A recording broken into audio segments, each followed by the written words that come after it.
नमस्कार, आप देख रहे हैं झलको शेखावाटी और मैं हूं आपके साथ पत्रकार दीपक शर्मा।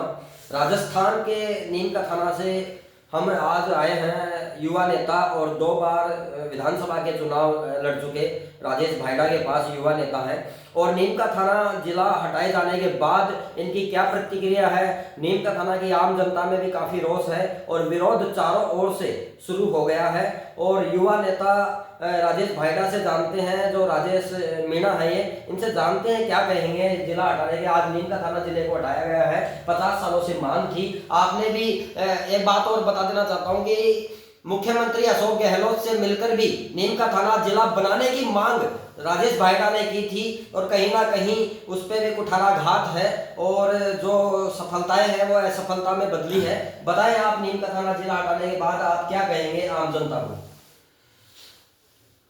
नमस्कार प्यारे नीम का थाना वासियों, बड़े दुख के साथ में मुझे बताना पड़ रहा है कि आज हमारे नीम का थाना के लिए जो काला अध्याय जो बीजेपी सरकार ने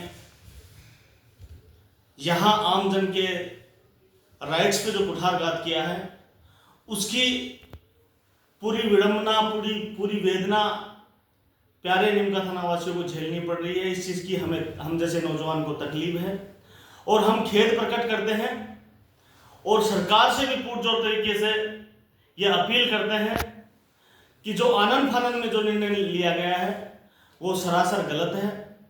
ये जो दम्मी सरकार, जो झूठी मक्कारी सरकार है, उसने अपना अहंकार लोगों के बीच में जो चेताने की जो कोशिश की है, उसका हम पुरजोर तरीके से विरोध करते हैं।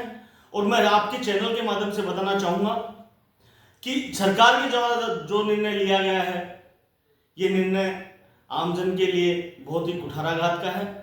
और राजस्थान प्रदेश ही नहीं, संपूर्ण भारत में इस तरह के फैसले से आज हमारे नीम का थाना का आमजन आहत है, उसकी हमें पीड़ा है, हमें खेद है। हम पुरजोर तरीके से इसका विरोध करते हैं और आने वाले समय में हम तमाम संगठन, जो भी पार्टियों के लोग हैं, वो अपने अपने स्तर से अपनी बात रख रहे हैं और एक बहुत अच्छा मैनिफेस्टो तैयार करके और सरकार से हम एक तथ्य और आंकड़ों के साथ में सरकार के सामने हम अपनी बात रखेंगे बहुत जल्दी।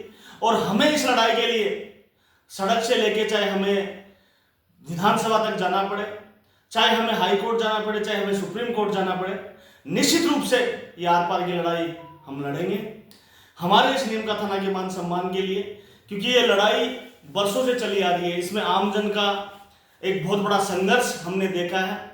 पार्टियां चाहे किसी भी विचारधारा से हो, किसी भी विजन से हो, किसी भी मैनिफेस्टो से हो, लेकिन हमेशा जब भी आमजन को मौका मिला है अपनी आवाज़ को बुलंद करने का, हमारे प्यारे नीम का थाना वासियों ने अपनी बड़ी मजबूती और बड़ी तादाद में, बड़ी शिद्दत और मजबूती के साथ में अपनी बात हमेशा जिले को लेकर रखी है। और ये सौगात अशोक गहलोत जी ने पिछली सरकार में हमारे प्यारे नीम का थाना वासियों को दी थी। इसके लिए हर एक पार्टी के संगठनों ने अपने अपने स्तर से जो प्रयास किए, और इस तरह का प्रयास हमारे जो रोल मॉडल हैं ओम प्रकाश देसाई साहब, उन्होंने आज़ादी के बाद में ही इस बात को बड़ी पुरजोर तरीके से उन्होंने उठाना शुरू किया था। उन्होंने अपने प्राणों की आहुति दे दी, लेकिन दुर्भावना से आज वो हमारे बीच में नहीं रहे। हमें खेद है, पीड़ा है। उनका संघर्ष हम बेकार नहीं जाने देंगे और आने वाले टाइम पे हम सरकार की ईंट से ईंट बजा देंगे। निश्चित रूप से हम आपको इस चैनल के माध्यम से कहना चाहते हैं, नीम का थाना को जिला बनाने की मांग जब नहीं बना था, तब आपने मुख्यमंत्री, जो पूर्व मुख्यमंत्री है राजस्थान के अशोक गहलोत, उनसे मिलकर उठाई थी। तब मुख्यमंत्री अशोक गहलोत ने क्या कहा था आपको? देखिए, मैं व्यक्तिगत रूप से सीएम साहब से मिला था, तो उन्होंने उसी टाइम आश्वस्त किया था जिस टाइम पे जिला डिक्लेयर भी नहीं हुआ था।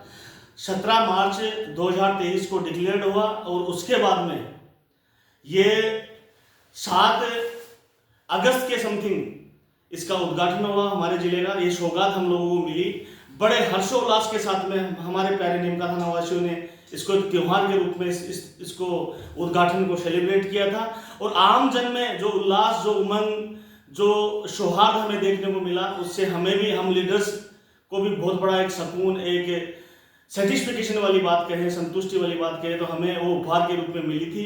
वो एक बहुत बड़ी अपॉर्चुनिटी थी, हम जैसे हमारे प्यारे नीमका थाना वासियों के लिए एक बहुत बड़ी अपॉर्चुनिटी थी, जिसका सभी लोगों ने अच्छे से उस चीज़ को सेलिब्रेट भी किया, एंजॉय भी किया।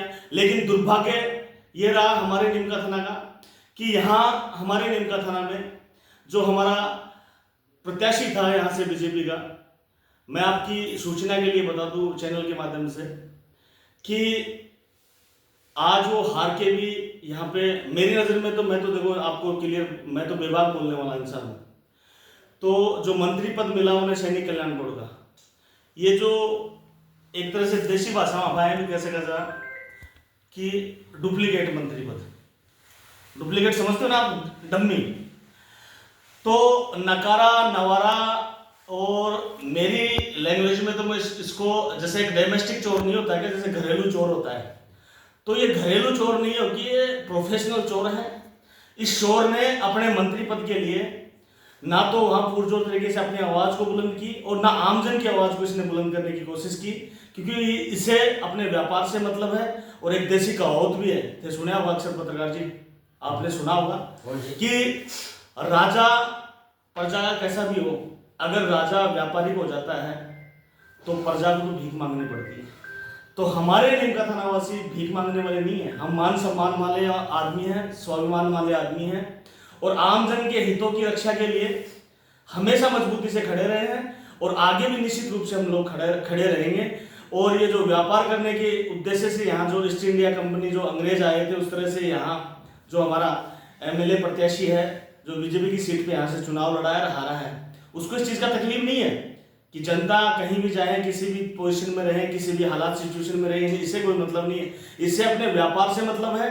ये एक लुटेरे के रूप में, एक लूट के रूप में यहाँ आया हुआ है, इससे कोई मतलब नहीं तो यार आप मुझे पत्रकार जी एक बात बताओ, सरकार बीजेपी का मंत्री यहाँ मौजूद है, और जिन्हें जो डीग है, ब्यावर है, इन जिलों को रखा गया जो नीमका थाना से छोटे हैं जनसंख्या में, आर्थिक दृष्टि में, सामाजिक में, जो भी है। देखो भौगोलिक स्थिति के बारे में बात करें अपन, और जनसंख्या जो पॉपुलेशन जो क्राइट बनता है जिले को लेकर, एक मापदंड होते हैं, वो सारी चीजें हमारा नीमका थाना सारी चीजों को डिजर्व किया करता था। इस चीज को हम लोग दिल से स्वीकारते हैं, और हम ही नहीं संपूर्ण प्रदेश इस बात को स्वीकारता है कि हमारा नीमका थाना आज नहीं बरसों से इस चीज के लिए डिजर्व किया करता था। और अंग्रेजों के टाइम पे जो छावनियां नीमका थाना में हुआ करती थी, उसमें आपने देखा है कि हमारे बहुत से लोकल लीडर्स ऐसे रहे हैं जिन्होंने एक रिवोल्ट पैदा किया था, जो विद्रोह, जिस चीज को हम विद्रोह की आग बोल सकते हैं, एक रिवोल्यूशन बोल सकते हैं, इस तरह की क्रांति हमारे पूर्वजों ने यहाँ लड़ी है। और इसी तरह का ब्लड भी हमारी रगों में भी वो ब्लड आज मौजूद है। तो निश्चित रूप से इस लड़ाई को हम लोग लड़ेंगे, और सरकार को ये बहुत जल्दी हम बता देंगे। इसमें चाहे हमें बहुत बड़ा आंदोलन करना पड़ा तो हम लोग आंदोलन भी करेंगे, और चाहे हमें कानूनी दांवपेच से कोई लड़ाई लड़नी पड़ी, हाई कोर्ट, सुप्रीम कोर्ट, तो वहां तक भी हम लोग निश्चित रूप से इस लड़ाई को लड़ेंगे। बिल्कुल, कुल मिलाकर नीमका थाना के युवा नेता राजेश भायड़ा के अनुसार नीमका थाना का जिला बनना और नहीं बनना, ये हटना राजनीति की भेंट चढ़ चुका है जो मुख्य पार्टियां हैं।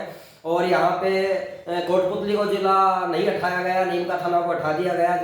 कुल मिला के राजनीति की भेंट चढ़ चुका है और लोगों में आक्रोश है, और वहीं लोगों का नेतृत्व करने वाले राजेश भायड़ा ने ये बात कही है। धन्यवाद। देखते रहे झलको शेखावाटी।